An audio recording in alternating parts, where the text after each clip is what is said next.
Hey everyone, my name's Steve, and I want to talk a little bit today about a fallacy that I've heard repeated over and over again in the kind of amateur linguistics community around what people claim to be the caught merger in American Standard English.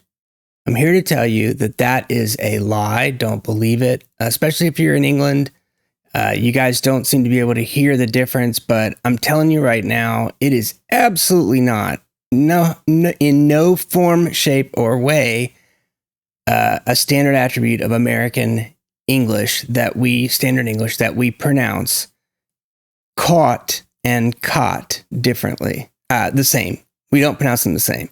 We pronounce them differently. So, and in fact, there's a lot to say about the difference in these two. Well, let's talk about the aw, because the ah is obvious. Cot is just an ah sound.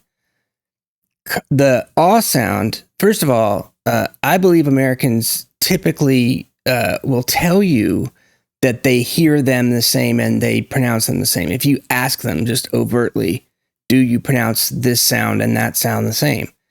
Or do you hear them the same? But the fact is, when you actually test them in speaking, as opposed to having them talk about it at a high level, they almost never, except in certain areas where clearly there are accents where this is true, where they're merged. But in the vast majority of the cases in the United States, they're not merged. In fact, I want to go into a little bit more about the diphthongization of the aw sound. And it's not in all cases, but it's even more common to hear that diphthong. So the fact that you would think that an ah and a diphthonged aw, which I haven't explained yet, but I will, are the same is insane. So stop saying that, please. Rob Words, this is directly aimed at you. Stop saying that American Standard English has merged caught and caught, because it has not. And I'll give you first of all, let me just give you a few samples of the two together so you can just hear this.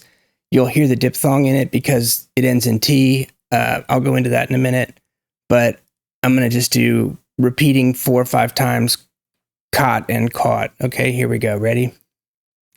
This is hard, I know. Caught, caught, caught, caught. Look at my mouth. Caught, caught, caught, caught, caught, caught. Sometimes you'll hear caught, a little softening of, that's the diphthongization, but this is nothing compared to what I'm going to tell you, and this will hopefully blow your mind.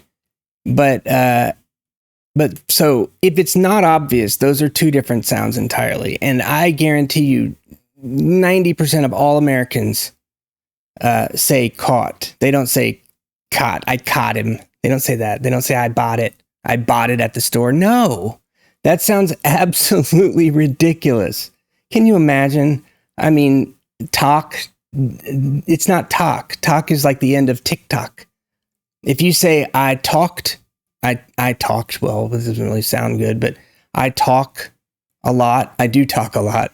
It's talk, awk. I talk a lot. It's opened. It's more rounded. It's nowhere near as rounded and rhotic, or semi-rhotic, I guess you'd say, as the British or English received pronunciation version of it. But, and this is probably why you guys don't hear it as well if you're in England, is that the sort of like thought, whatever you guys say, the court, I can't do it. But it's almost even got a little R in it, like court, right? And you'll say that sometimes when you're speaking. But that's, and I know you agree with that, but that's like, come on, that's, yes, it's different. That doesn't mean that it's the same as ah. Come on. Okay, so let's talk about the diphthong. I've observed, and yes, there are tons, by the way. So let me just say this first. There's tons of regional accents in the United States where you'll hear the two merged. And I'm saying obviously because it is a thing, right? There is a merger of caught and caught in some accents in English. But in particular, to my ear, those are most common in the sort of Western, Central, Midwestern states like Minnesota, which I don't know if you call that Midwest, but Minnesota, Northern Illinois, and Wisconsin, I hear that a lot. I also probably hear it in some Eastern accents, but actually, this is where the discussion segues into the. It's just my random theory. I may be wrong about this, but about the diphthongization of the aw sound, both in the North and in the South, they're radically different, but they're both there. There's actually an inserted W almost. So I'll start with the New York or, whatever, the Northeast accent where you hear this, I thought, and you will hear the rhotic part in some, like in Brooklyn, maybe, I'm not sure. You'll hear like thort, I'm overdoing it, but the thought, that is more like the English version. It's not the same, but listen for the W, thought, right? I thought I saw him. They love to put that W in there and then roll out of it. So that makes it, I think it's a diphthong because the W is really not a consonant. It's really more like a vowel, right? So it's like OU in like French or something. Ouagadougou. Et oui, je parle français couramment. Y también hablo español, pero no muy bien, pero bastante. But anyway, so, und ich kann Deutsch, aber mein Wortschatz zu wenig ist. But, so getting back to the Northeast, that you hear that W in there, but where you really hear that W and the diphthongization is in the South. I grew up in Georgia. I don't know if it's obvious from my standard American accent mixed with a tiny bit of Southern phonetics for the vowels, but you'll definitely hear in the South. Now I'm talking about I hate to be like, I don't know what the right terms are, but it's sort of like white English versus African American English in the South, where there's a pretty big difference usually, not always, obviously. But you'll hear, I'm going to talk about just the white one because that's the one that kind of I grew up with. There is a very strong diphthong for things like bought, I'm saying it in my accent, and thought. And those are where it's crazy. This is not everywhere in the South, but I grew up in Georgia, and there's many people would call on the phone and say, like, I thought what? They say, I thought what? That's thought. They actually make it so they do the ah at the beginning, but then they put the woot in there to make it get that more aw sound. It's a strange thing. And again, this is about regional accents. It's really off topic in many ways, but they say thawat and abawat, and they don't always say it. Obviously, there's some times when you're trying to speak quickly and you maybe it depends on what's before and after it, but you'll hear it. You'll hear thawat, bawat, agawat, all that stuff. It's kind of ridiculous. And that's with the T. I think there's not as much of that with other letters like talk would be tawak. Yeah, they do say tawak sometimes. But again, I'm emphasizing it and it's not as bad as I'm saying. But anyway, I'm sure there's more examples.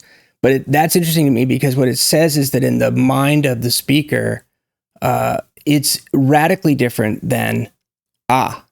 So there's no hint that it's the same, that it's merged. In fact, it's clearly departed and it's on its way to Boston or whatever. It's going somewhere else. It's not merged together with ah.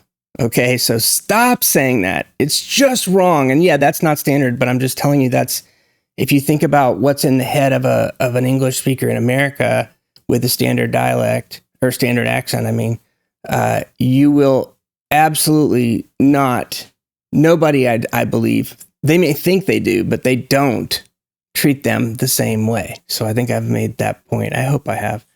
There's probably a lot to think about with respect to that diphthong issue, but I'll leave it there. And I just hope that you can understand that aw, just because aw isn't ooh, doesn't mean that it's ah. So with that, I'll let you go. All right. Thanks for listening, and have your people contact my people, or better yet, talk about it on your next podcast or blog or video, whatever it is. Okay. Thanks very much. See ya.